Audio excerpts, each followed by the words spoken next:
이 이야기는 서울 강남구에 거주하는 한 가정의 실제 사연을 각색한 것입니다. 저는 김순자라고 합니다. 올해 72살이죠. 남편을 떠나보낸 지 벌써 10년이 흘렀는데 처음엔 막막했던 혼자만의 시간도 이제는 제법 익숙해졌습니다. 강남구 대치동에 있는 40평 아파트에서 혼자 살고 있어요. 4개 방에 거실, 부엌까지 갖춘 이 집은 남편과 함께 30년 넘게 살았던 소중한 보금자리죠. 제 성격은 좀 까다로운 편이에요. 정리정돈을 좋아하고 집안이 어수선하면 견딜 수가 없거든요. 매일 아침 7시에 일어나서 온 집안을 쓸고 닦고 화분에 물을 주고 베란다까지 깨끗하게 정리합니다. 오후엔 동네 도서관에 가서 책을 읽거나 문화센터에서 요가를 배우죠. 저녁엔 혼자 차 한 잔 마시며 책을 읽는 게 일과예요. 아들 민수는 결혼한 지 5년째인데 며느리 지연이와 함께 잠실에 살고 있습니다. 저와는 차로 20분 거리죠. 한 달에 한두 번 정도 안부 전화를 주고받는 사이예요. 사실 며느리와는 그리 가깝지 않아요. 성격도 많이 다르고 살림하는 방식도 다르거든요. 그래서 서로 간섭하지 않고 지내려고 노력하는 편입니다.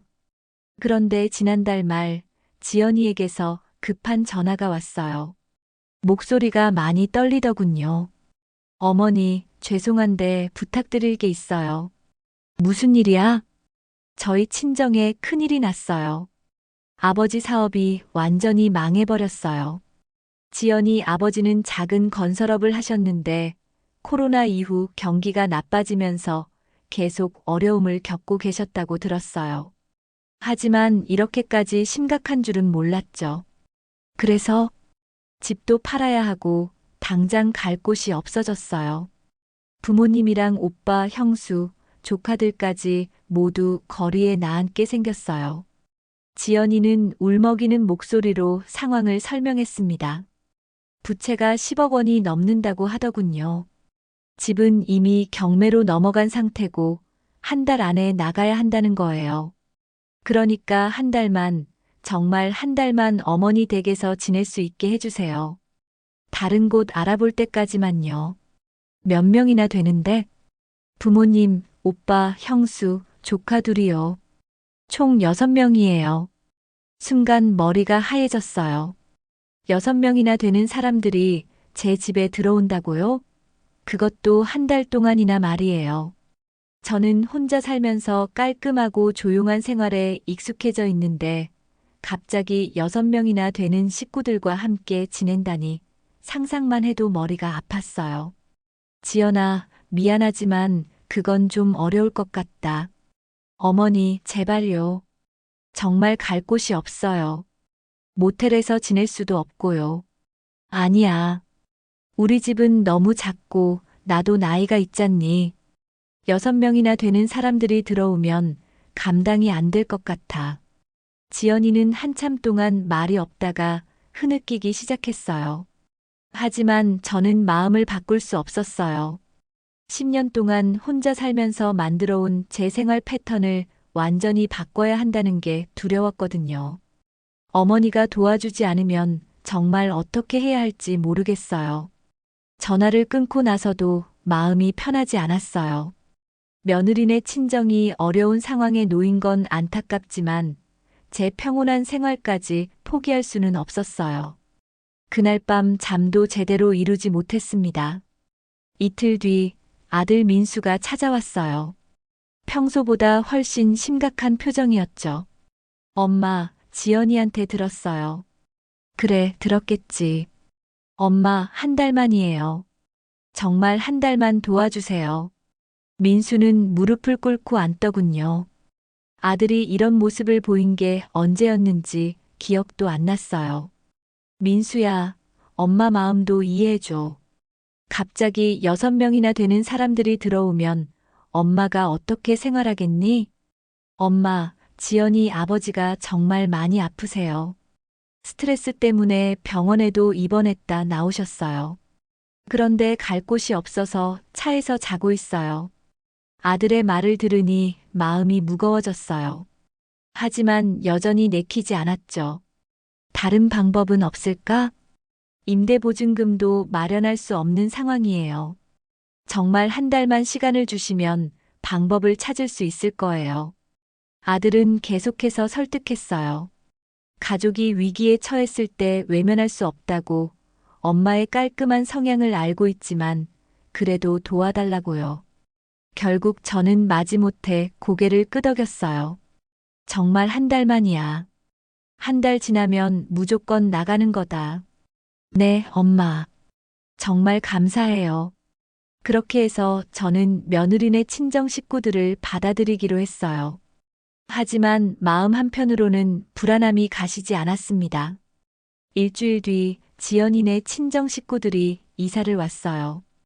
큰 트럭 2대 분량의 짐이 들어오더군요. 제가 생각했던 것보다 훨씬 많은 양이었어요. 지연이 부모님인 박 씨 부부는 60대 후반이셨고, 오빠 지훈이는 35살, 형수 미경이는 32, 조카들인 현우와 지우는 각각 9살, 6살이었어요. 정말 북적거리는 가족이었죠.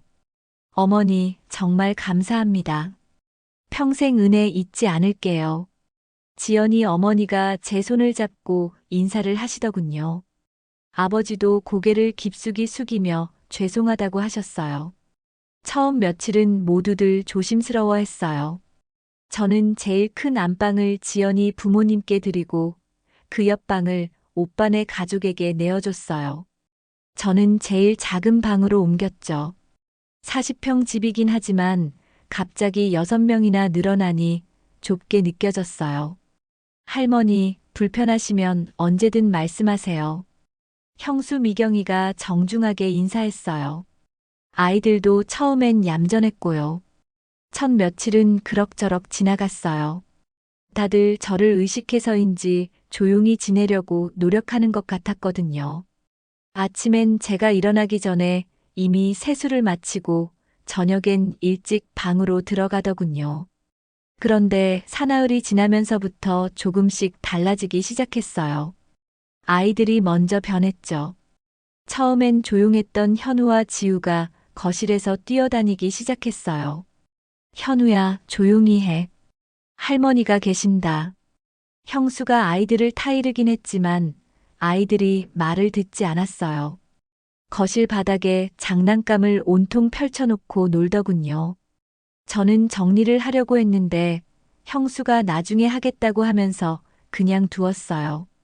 부엌에서도 문제가 생기기 시작했어요.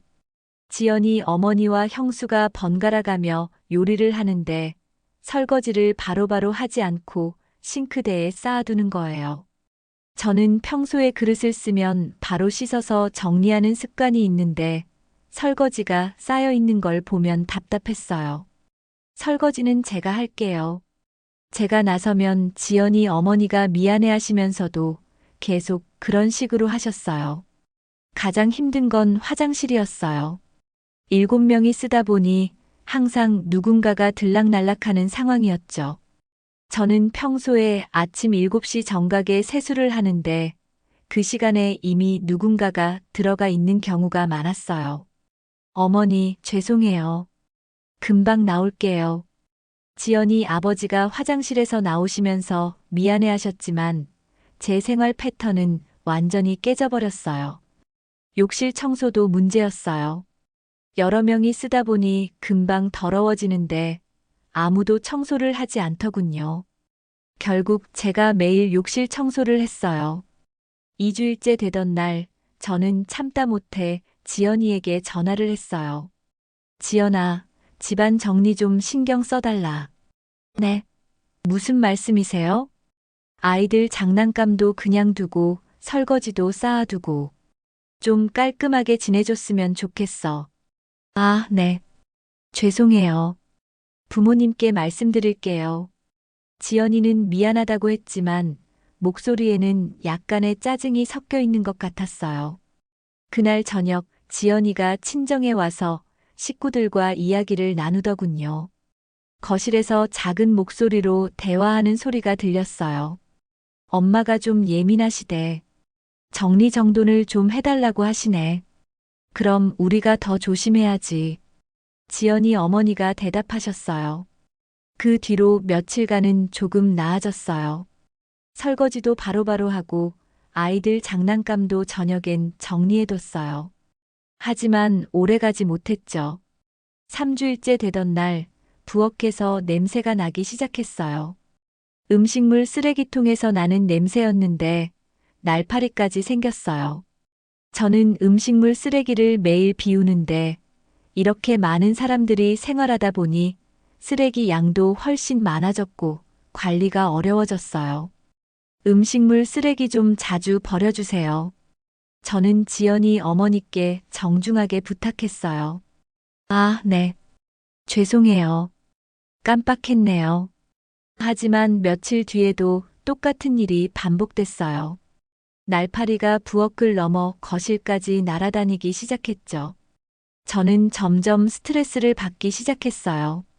제가 10년 동안 혼자 살면서 유지해온 깔끔하고 조용한 생활이 완전히 뒤바뀌어 버린 거예요. 아침에 일어나면 거실 곳곳에 어젯밤에 먹던 과자 봉지나 음료수 캔이 그대로 놓여 있고 소파 쿠션은 여기저기 흩어져 있었어요.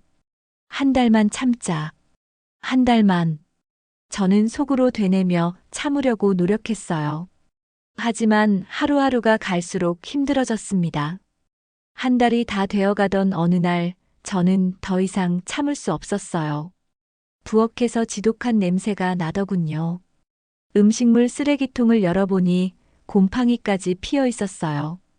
형수 미경이가 생선을 손질하고 난 뒤 찌꺼기를 그대로 버려둔 거였죠.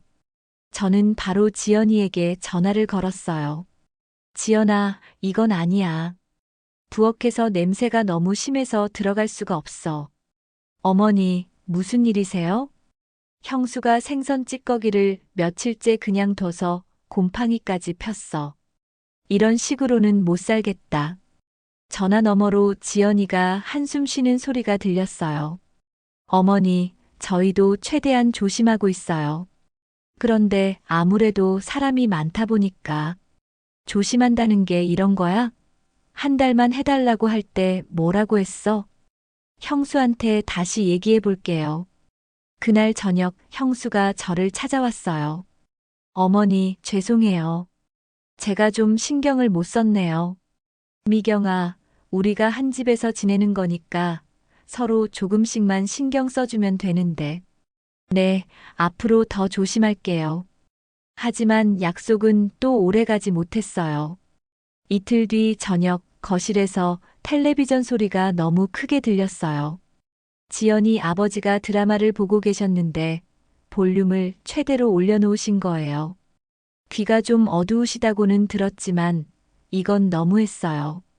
밤 11시가 넘어서도 텔레비전 소리가 그치지 않았어요. 저는 평소에 10시면 잠자리에 드는데 그 소리 때문에 잠을 이룰 수가 없었죠. 다음 날 아침 저는 지연이 어머니께 조심스럽게 말씀드렸어요. 아버님이 텔레비전을 너무 크게 틀어놔서 잠을 못 잤어요. 아, 죄송해요. 저희 영감이 귀가 좀 어두워서. 그래도 너무 늦은 시간까지는. 네, 알겠어요. 얘기해 볼게요. 그런데 그날 밤에도 똑같았어요. 지연이 아버지는 여전히 큰 소리로 텔레비전을 보고 계셨죠. 저는 귀마개를 하고 잠들려고 노력했지만 쉽지 않았어요. 며칠 뒤에는 더 큰 문제가 생겼어요. 아이들이 거실에서 공놀이를 하다가 제가 아끼는 화분을 깨뜨린 거예요. 그 화분은 남편이 살아계실 때 함께 키우던 난초였는데 20년 넘게 정성껏 기른 것이었어요. 할머니, 죄송해요. 현우가 울면서 사과했지만 이미 화분은 산산조각이 났고 난초도 뿌리가 상해버렸어요. 형수가 뒤늦게 나타나더니 아이를 혼냈어요. 현우야, 집에서 공놀이 하지 말라고 했잖아. 어머니, 정말 죄송해요. 새 화분으로 바꿔드릴게요. 그런 게 중요한 게 아니야. 20년 넘게 기른 거라고. 저는 속상해서 말이 나오지 않았어요. 형수는 미안해하면서도 어쩔 수 없는 일이라는 식으로 이야기하더군요. 그날 밤 저는 지연이에게 전화를 걸었어요. 지연아, 이제 정말 한계야. 어머니, 화분 일 때문에 화나셨죠? 정말 죄송해요. 화분만의 문제가 아니야. 매일매일이 이런 식이야. 부엌은 어수선하고 밤늦게 텔레비전 소리는 크고 아이들은 집안에서 뛰어다니고 어머니가 너무 예민하게 받아들이시는 것 같아요.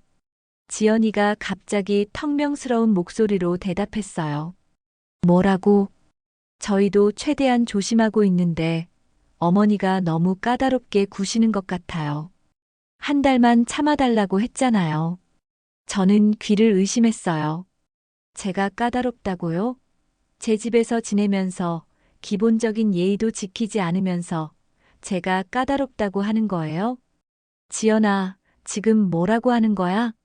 어머니, 저희도 어려운 상황인 거 아세요. 조금만 이해해 주세요. 이해해 달라고? 한 달 동안 내가 얼마나 참았는데. 목소리가 점점 커졌어요. 제가 이렇게 화를 낸 게 정말 오랜만이었죠. 일주일 남았으니까 그때까지만 참으세요. 지연이는 그렇게 말하고 전화를 끊어버렸어요. 저는 한동안 전화기를 들고 서 있었어요. 며느리가 저에게 이런 식으로 말한 게 처음이었거든요. 그동안 겉으로는 정중했는데 속으로는 저를 이렇게 생각하고 있었던 거예요. 그날 밤 저는 잠을 이룰 수 없었어요. 거실에서는 여전히 텔레비전 소리가 크게 들렸고 복도에서는 누군가가 계속 왔다 갔다 하는 소리가 났어요. 제 집이 더 이상 제 집 같지 않았어요. 다음 날 아침 저는 거실로 나갔어요. 소파 위에는 담요가 아무렇게나 던져져 있고 테이블 위에는 빈 컵들이 여러 개 놓여 있었어요. 바닥에는 아이들 양말이 벗어져 있었고요. 정말 일주일만 더 견디면 되는 건가? 저는 혼잣말을 하며 정리를 시작했어요. 하지만 마음은 더욱 무거워졌습니다. 며칠 뒤 상황은 더욱 악화됐어요. 지연이와 통화한 뒤로 친정 식구들의 태도가 완전히 달라진 것 같았어요. 처음에 조심스러움은 온데간데 없고 마치 자기 집인 양 행동하기 시작했거든요. 형수 미경이는 아예 설거지를 며칠씩 미루기 시작했어요. 싱크대에 그릇이 산더미처럼 쌓여 있는데도 모른 채 하더군요. 제가 참다 못해 설거지를 하면 죄송해요라고 말하긴 하지만 정작 고칠 생각은 없어 보였어요. 미경아, 설거지 좀 바로바로 해줄래? 아, 네. 금방 할게요. 하지만 금방이라는 게 3일이 걸리더군요. 더 심각한 건 지연이 어머니였어요. 처음엔 그나마 저를 의식하시던 분이 이제는 아예 신경도 쓰지 않으셨어요. 부엌에서 요리를 하고 난 뒤 기름때가 사방에 튀어 있어도 그냥 두시고 가스레인지 주변은 온통 더럽혀진 채로 방치하셨죠. 어머님, 요리하고 나서 좀 치워주세요. 아이고, 미안해요. 깜빡했네요. 하지만 다음 날도 똑같았어요. 아이들은 더욱 자유분방해졌어요. 거실을 놀이방인 양 어지럽히고 벽에 크레파스로 낙서를 하기도 했어요. 제가 조심히 지적하면 형수가 나타나서 이렇게 말하더군요. 아이들이 그럴 수 있죠. 어머니도 아이 키워보셨잖아요. 저는 할 말을 잃었어요. 물론 아이들이 그럴 수 있다는 건 알아요. 하지만 남의 집에서 지낼 때는 더 조심해야 하는 거 아닌가요? 가장 화가 났던 건 지연이 오빠 지훈이었어요. 처음엔 조용하고 점잖은 사람인 줄 알았는데 시간이 지날수록 본색을 드러내더군요. 아침엔 늦잠을 자고 일어나면 거실 소파에서 하루 종일 텔레비전만 봤어요. 집 구하러 다닌다고 하더니 실제로는 집에만 있었죠. 어느 날 저는 지훈이에게 말을 걸어봤어요. 지훈아, 집은 좀 알아보고 있니? 아, 네. 알아보고 있어요. 언제쯤 나갈 수 있을 것 같아? 좀 더 시간이 필요할 것 같아요. 그런데 며칠 뒤 민수에게서 전화가 왔어요. 엄마, 지연이 오빠가 엄마 태도 때문에 스트레스 받는다고 하네요. 내가 뭘 잘못했다는 거야? 너무 눈치를 준다고 해요. 눈치를 준다고? 언제까지 나갈 건지 물어본 게 눈치 주는 거야? 민수는 한동안 말이 없다가 이렇게 말했어요. 엄마, 조금만 더 참아주세요. 지연이 가족이 정말 어려운 상황이거든요. 민수야, 엄마가 한 달이라고 했잖니. 벌써 한 달이 다 됐어. 한 달로는 부족한 것 같아요. 좀 더 시간이 필요할 것 같아요. 저는 깜짝 놀랐어요. 한 달만이라고 약속했는데, 이제 와서 더 시간이 필요하다니요. 그럼 언제까지 지내겠다는 거야? 아직 정확히는 모르겠지만, 민수야, 그건 아니야. 약속은 약속이야. 엄마, 가족인데 조금 더 도와주시면 안 될까요? 민수의 목소리에는 지연이 편을 드는 기색이 역력했어요. 제 아들이 며느리 편만 들고 있다는 생각에 마음이 아팠어요. 민수야, 엄마 처지도 좀 생각해봐. 한 달 동안 얼마나 힘들었는지 알아? 엄마가 좀 까다로우신 거 아닐까요? 민수까지 저를 까다롭다고 하는 거예요. 제 아들마저 며느리네 편에 서서 저를 비판하고 있었어요. 그날 밤 저는 정말 화가 났어요. 부엌에서 지훈이가 라면을 끓여 먹고 난 뒤 냄비를 그대로 둔 걸 발견했거든요. 기름기가 눌어붙어서 설거지하기도 어려운 상태였어요. 저는 참다 못해 거실로 나가서 목소리를 높였어요. 이렇게 살면 안 되잖아요. 모든 식구들이 저를 쳐다봤어요. 한 달이라고 했는데 벌써 한 달이 넘었어요. 그런데도 집은 알아보지도 않고 집안은 이렇게 더럽히고 지연이 어머니가 나서서 말씀하셨어요. 아이고, 순자씨. 우리가 좀 신경을 못 썼나 보네요. 신경을 못 쓴 정도가 아니에요. 이건 기본 예의의 문제라고요. 제 목소리가 점점 커졌어요. 한 달 동안 참았던 화가 터져 나온 거였죠. 지훈이가 퉁명스럽게 대답했어요. 어머님, 저희도 어쩔 수 없는 상황이에요. 어쩔 수 없다고 해서 이렇게 살아도 되는 거예요? 그때 형수 미경이가 아이들을 데리고 방으로 들어가면서 중얼거렸어요. 정말 까다로우시네. 저는 그 말을 듣고 더욱 화가 났어요. 까다롭다고요? 제 집에서 기본 예의도 안 지키면서 제가 까다롭다고 하는 거예요? 그날 밤 저는 완전히 잠을 이루지 못했어요. 제 집이 더 이상 제 집 같지 않았고, 제 가족마저 저를 이해해주지 않는다는 생각에 마음이 너무 아팠어요. 다음 날 아침, 저는 평소보다 일찍 일어났어요. 마음이 무거워서 잠을 제대로 이루지 못했거든요. 부엌으로 나가서 차를 끓이려는데 싱크대 옆 바닥에 뭔가 반짝이는 게 보였어요. 가까이 가서 보니 제 결혼 반지였어요. 남편이 결혼할 때 끼워준 그 소중한 반지 말이에요. 어젯밤 설거지할 때 빠졌나 봐요. 다행히 찾았다는 안도감과 함께 화가 다시 치밀어 올랐어요. 지훈이가 라면 끓인 냄비를 그대로 둬서 제가 설거지하다가 이런 일이 생긴 거잖아요. 그런데 그때 거실에서 쨍그랑 소리가 났어요. 급히 달려가 보니 현우가 제 화장대 위에 있던 액자를 떨어뜨린 거였어요. 그 액자 안에는 남편과 함께 찍은 마지막 사진이 들어 있었는데 유리가 깨지면서 사진도 찢어져 버렸어요. 할머니, 죄송해요. 저 그냥 만져본 건데. 현우가 울음을 터뜨렸어요. 하지만 저는 그 순간 정말 참을 수 없었어요. 어제는 20년 기른 난초를 깨뜨리더니 오늘은 제일 소중한 사진까지 망가뜨린 거예요. 현우야, 할머니가 뭐라고 했지? 함부로 만지지 말라고 했잖아. 제 목소리가 크게 나왔어요. 현우는 더욱 울기 시작했고 형수 미경이가 뛰어나왔어요. 어머니, 아이가 일부러 그런 게 아니에요. 일부러가 아니라고요? 어제도 오늘도 맨날 이런 식이에요. 저는 깨진 액자를 들고 있었는데 손이 떨렸어요. 그 사진은 남편이 돌아가시기 한 달 전에 찍은 마지막 사진이었거든요. 어머니, 새 액자로 바꿔드릴게요. 그런 게 문제가 아니에요. 이 사진은 다시 돌아오지 않아요. 저는 울음이 터져 나왔어요. 한 달 동안 참았던 모든 감정이 한꺼번에 쏟아져 나온 거였어요. 그때 지연이 어머니가 나타나셨어요. 아이고, 순자 씨. 뭔 일이에요? 이 집에서 나가세요. 당장 나가요. 저는 소리쳤어요.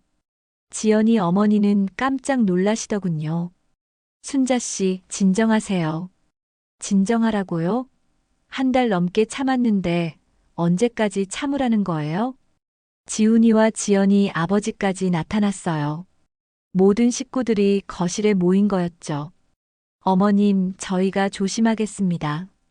지훈이가 말했지만 저는 이미 한계에 다다른 상태였어요. 조심하겠다고요? 벌써 몇 번째 그런 말이에요? 그때 지연이에게서 전화가 왔어요. 어머니, 무슨 일이에요? 현우가 울면서 전화했는데. 지연아, 당장 와서 내 친정 식구들 데려가. 어머니, 뭔 일이 있었나요? 현우가 할아버지 사진을 깨뜨렸어. 그것도 마지막 사진을. 전화 너머로 지연이가 한숨 쉬는 소리가 들렸어요. 어머니, 아이가 실수한 거잖아요. 그렇게 화내실 일은 아니잖아요. 실수라고 맨날 실수만 하고 살아? 어머니가 너무 예민하게 받아들이시는 것 같아요. 아이가 할머니한테 혼나서 얼마나 무서웠겠어요. 저는 정말 어이가 없었어요. 제가 예민하다고요? 아이가 무서웠다고요? 지연아, 지금 누구 편을 드는 거야? 누구 편이 아니라 할머니가 아이한테 너무 심하게 하신 것 같아서요. 그 순간 저는 모든 걸 포기하고 싶었어요. 며느리마저 제 마음을 이해해주지 않는 상황에서 더 이상 무엇을 기대할 수 있겠어요? 저녁에 민수가 찾아왔어요. 평소보다 더 심각한 표정이었죠. 엄마, 지연이한테 들었어요. 그래, 들었겠지.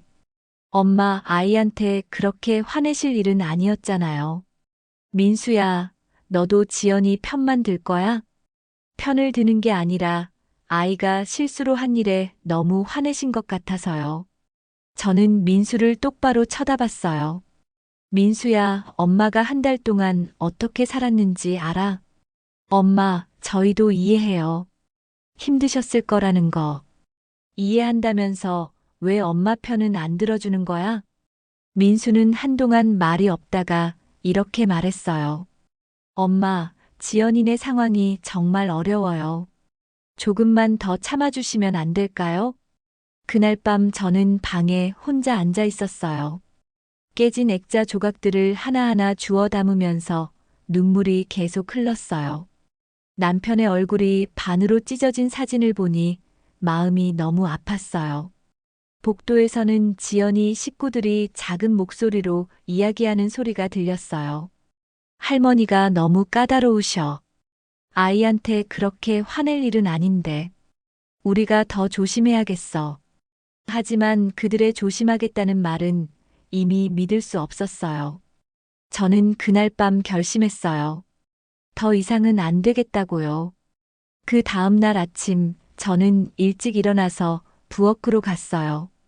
어젯밤 지훈이가 야식을 해먹고 간 흔적이 그대로 남아 있었어요. 라면, 국물이 흘러내린 가스레인지, 기름때가 튄 벽면, 그리고 쓰레기통 옆에 버려진 계란 껍질까지. 냄새도 지독했어요. 저는 휴지로 닦으려다가 문득 멈췄어요. 왜 제가 이걸 치워야 하죠? 제가 만든 더러움도 아닌데 말이에요. 그 순간 쓰레기통에서 반짝이는 게 보였어요. 제 반지였어요.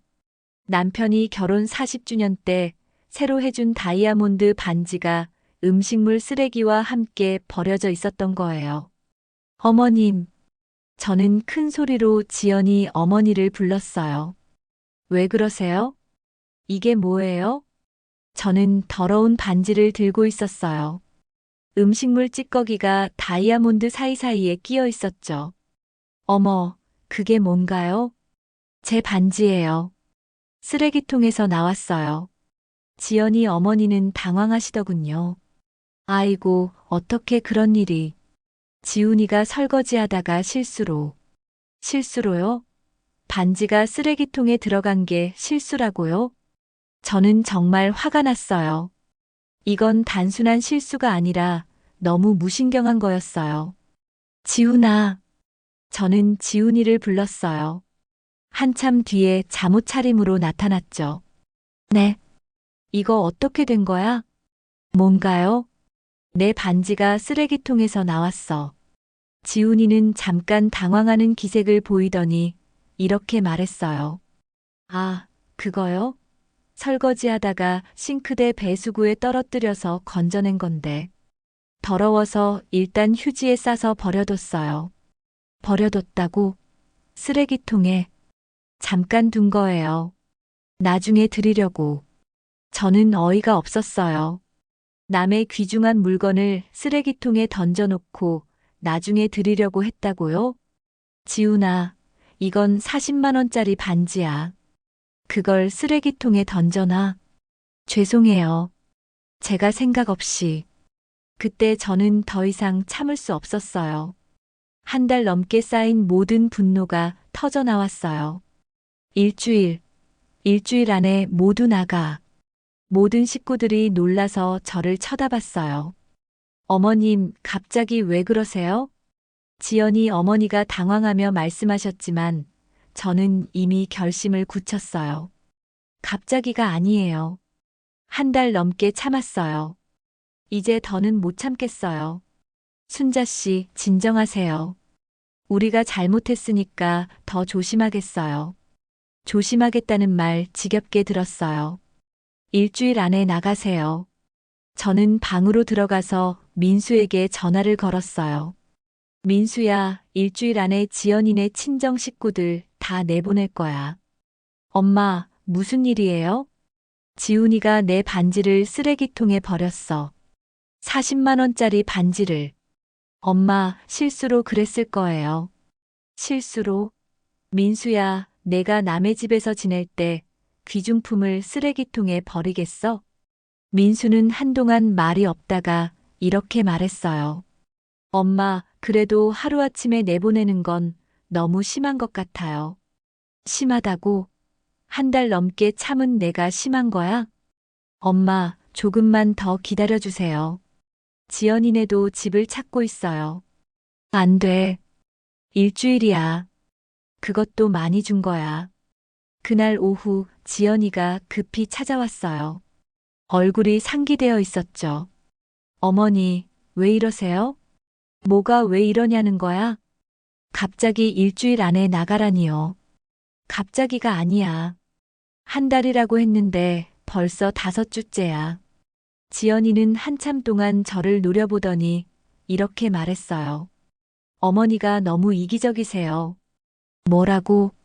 저희 가족이 이렇게 어려운 상황인데 일주일 안에 나가라니요. 도대체 어디로 가라는 거예요? 저는 지연이의 태도에 더욱 화가 났어요. 자기들이 한 달 넘게 약속을 어기고 제 집을 엉망으로 만들어 놓고서는 제가 이기적이라고 하는 거예요. 지연아, 내가 처음에 뭐라고 했어? 한 달만이라고 했잖아. 상황이 바뀐 거예요. 아직 집을 못 구했어요. 그럼 언제까지 지낼 거야? 1년? 2년? 어머니가 도와주지 않으면 저희 식구들이 길거리에 나앉아요. 지연이는 울기 시작했어요. 하지만 저는 더 이상 마음이 움직이지 않았어요. 지연아, 엄마도 한계가 있어. 일주일 안에 나가.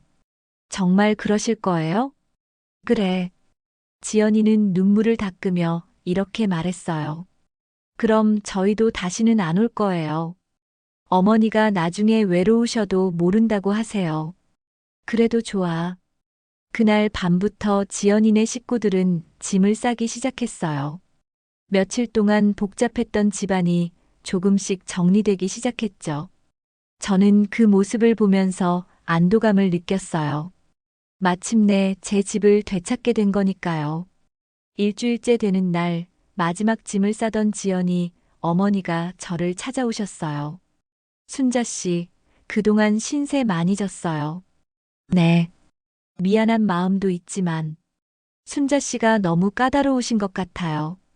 마지막까지 제가 까다롭다고 하시는군요. 저는 아무 말도 하지 않았어요. 그렇게 지연이네 친정 식구들은 모두 떠났어요. 집은 다시 조용해졌고 저는 혼자만의 시간을 되찾았습니다. 지연이네 식구들이 떠난 지 사흘째 되던 날, 지연이에게서 전화가 왔어요. 목소리가 차갑기 그지없었죠. 어머니, 만족하세요? 뭐가? 저희 가족 내쫓으셔서 기분 좋으시죠? 저는 한숨을 쉬었어요. 지연이의 목소리에서 원망과 분노가 느껴졌거든요. 지연아, 왜 그런 식으로 말하니? 왜요? 저희가 갈 곳도 없는데 무작정 내쫓으시고서는 무슨 말을 더 하라는 거예요? 한 달이라고 약속했잖아. 그런데 5주나 있었어. 어머니는 정말 이기적이세요. 가족이 어려울 때 조금 더 도와주는 게 그렇게 어려운 일이에요? 저는 지연이의 말에 화가 났어요. 한 달 넘게 참고 도와줬는데 이기적이라니요. 지연아, 엄마가 이기적이라고? 네, 이기적이에요. 어머니 때문에 저희 가족이 완전히 망가졌어요. 내 때문에? 부모님은 지금 고시원에 계세요. 오빠네는 친구 집을 전전하고 있고요. 다 어머니 때문이에요. 저는 어이가 없었어요. 제가 이 모든 일의 원인이라는 식으로 말하는 거예요. 지연아, 내가 언제 평생 있으라고 했어? 처음부터 한 달만이라고 했잖아. 한 달로 모든 게 해결될 줄 아셨어요? 현실을 너무 모르세요. 그럼 언제까지 있을 거였어? 1년? 2년? 필요하면 그래야죠. 가족인데. 저는 정말 놀랐어요. 지연이가 이런 생각을 가지고 있었다니요. 지연아, 그건 너무 이기적인 생각 아니야? 이기적인 건 어머니예요. 넓은 집에 혼자 살면서 어려운 가족 못 도와주고, 도와준 게 없다고 한 달 넘게 6명이나 먹여 살렸는데, 그게 도와준 거예요? 매일 눈치 주고 잔소리하면서요? 지연이의 목소리가 점점 높아졌어요. 잔소리라고?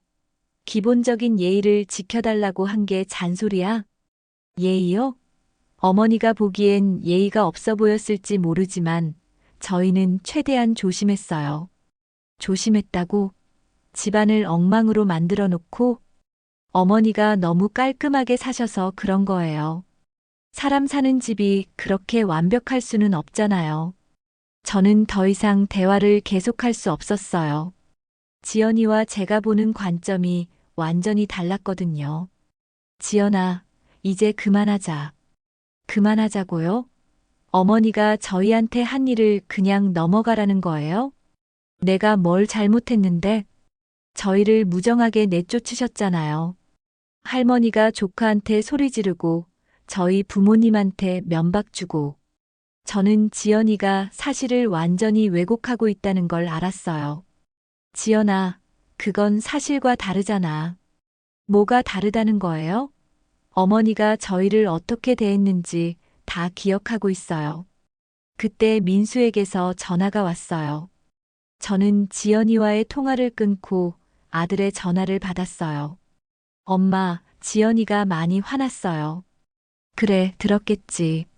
엄마, 지연이 말이 틀린 것만은 아니에요. 민수의 말을 들으니 마음이 더욱 아팠어요. 제 아들마저 며느리 편을 들고 있었거든요. 민수야, 너도 지연이 편이야? 편을 드는 게 아니라 엄마가 좀 심하셨던 것 같아요. 뭐가 심했다는 거야? 하루아침에 내보내신 것도 그렇고 아이한테 소리 지르신 것도. 민수야, 엄마가 한 달 넘게 어떻게 살았는지 알기나 해? 엄마, 힘드셨다는 건 알아요. 하지만 뭐, 지연이네도 어쩔 수 없는 상황이었잖아요. 저는 민수와의 대화도 더 이상 계속할 수 없었어요. 민수야, 엄마 편은 아무도 안 들어주는구나. 엄마, 그런 게 아니에요. 그런 게 아니라면 뭐야? 너희들은 모두 지연이 편만 들잖아. 엄마, 됐어. 더 이상 말하지 마. 저는 전화를 끊었어요. 그리고 며칠 뒤 민수가 찾아왔어요. 평소와 달리 가방을 들고 왔더군요. 엄마, 저 지연이랑 같이 살기로 했어요. 뭐라고? 지연이네 친정 어려운 상황이니까 저희가 더 도와야 할 것 같아요. 저는 민수의 말을 믿을 수 없었어요. 민수야, 그럼 엄마는 어떻게 하라는 거야? 엄마는 엄마 인생을 사세요. 저희는 저희끼리 살고요. 내가 지금 엄마를 버리는 거야? 버리는 게 아니라 각자 살아가는 거예요. 민수는 그렇게 말하고 떠났어요. 저는 그 뒤로 며칠 동안 혼자 지냈어요. 집은 다시 조용해졌지만 마음은 공허했어요. 일주일 뒤 저는 집안을 완전히 정리했어요. 지연이네 식구들이 사용했던 방들을 깨끗이 청소하고 새로 페인트 칠도 했어요.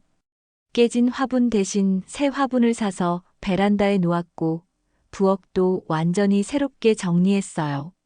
집은 예전처럼 깔끔하고 조용해졌어요. 저는 다시 아침 7시에 일어나서 요가를 하고 오후엔 도서관에 가서 책을 읽었어요. 저녁엔 혼자 차를 마시며 평온한 시간을 보냈죠. 하지만 가끔 아들과 며느리에 대한 생각이 들 때면 마음이 아팠어요. 그래도 저는 제 결정을 후회하지 않았어요. 제 집과 제 삶을 지킨 것이니까요. 지연이네 식구들이 떠난 지 한 달이 지났어요. 저는 완전히 혼자만의 생활을 되찾았죠. 아침에 눈을 뜨면 고요한 정적이 저를 맞이했어요.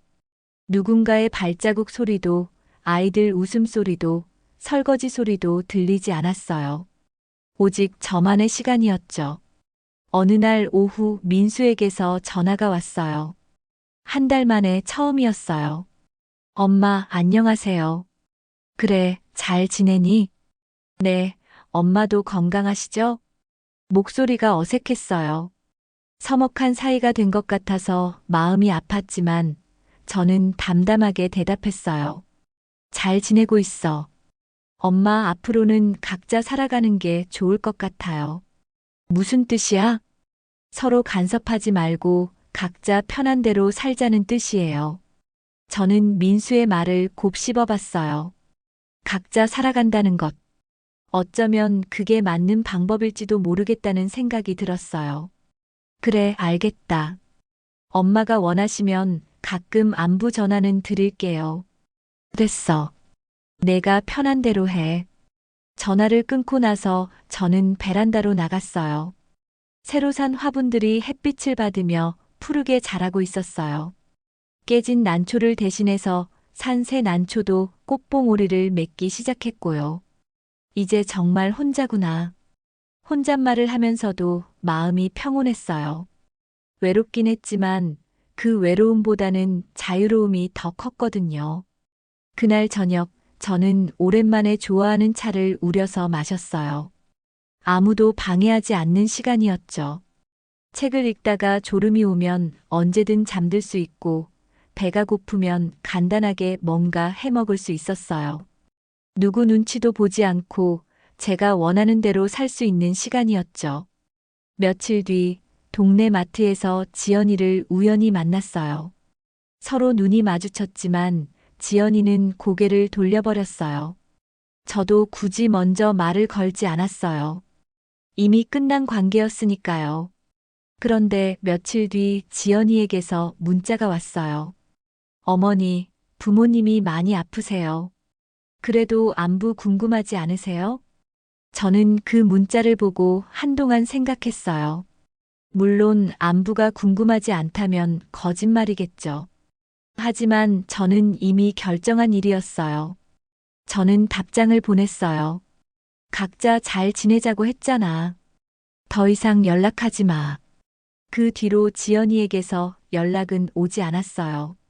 몇 주 뒤 저는 새로운 취미를 시작했어요. 동네 문화센터에서 하는 서예 강의를 듣기 시작한 거예요. 일주일에 2번씩 나가서 글씨를 쓰는 시간이 정말 평온했어요. 김순자 씨, 글씨 참 잘 쓰시네요.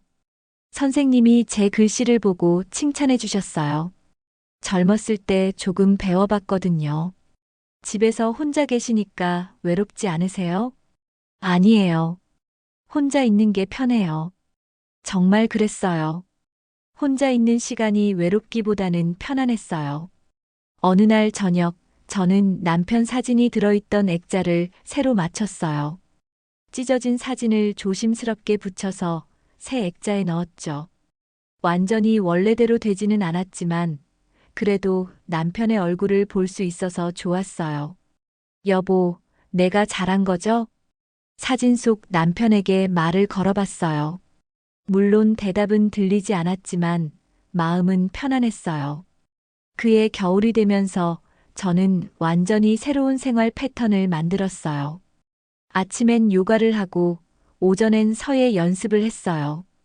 오후엔 도서관에 가서 책을 읽거나 가끔 영화를 보러 나갔어요. 저녁엔 혼자 간단히 식사를 하고 차를 마시며 하루를 마무리했죠. 가끔 민수나 지연이 생각이 날 때도 있었어요. 하지만 그런 생각들이 제 평온한 일상을 흔들지는 않았어요. 저는 이미 새로운 경계를 만들었거든요. 제 삶과 제 행복을 최우선으로 하는 경계를요. 다시는 이런 일이 생기면 안 돼. 저는 속으로 다짐했어요. 앞으로는 누구든 제 생활을 방해하려고 하면 단호하게 거절할 거라고요. 가족이라는 이름으로 제 평온을 깨뜨리는 일은 다시는 허용하지 않을 거라고요. 이제 제 집은 정말 완전히 제 것이 되었어요. 아무도 침범할 수 없는 제만의 공간이죠. 매일 아침 커튼을 열면서 햇빛이 깨끗한 거실을 비추는 모습을 볼 때마다 만족감을 느꼈어요. 어느 봄날 오후 저는 베란다에서 차를 마시며 책을 읽고 있었어요.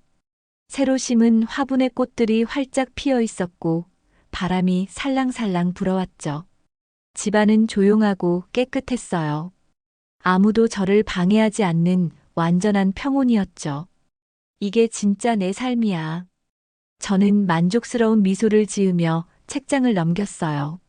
가족과의 단절이 가져온 작은 빈 공간은 있었지만 그보다 훨씬 큰 자유와 평온이 제 삶을 채우고 있었어요. 그리고 저는 이 선택을 단 한 번도 후회하지 않았어요. 제 집, 제 삶, 제 행복. 이 모든 것을 지켜낸 것이 가장 중요했으니까요.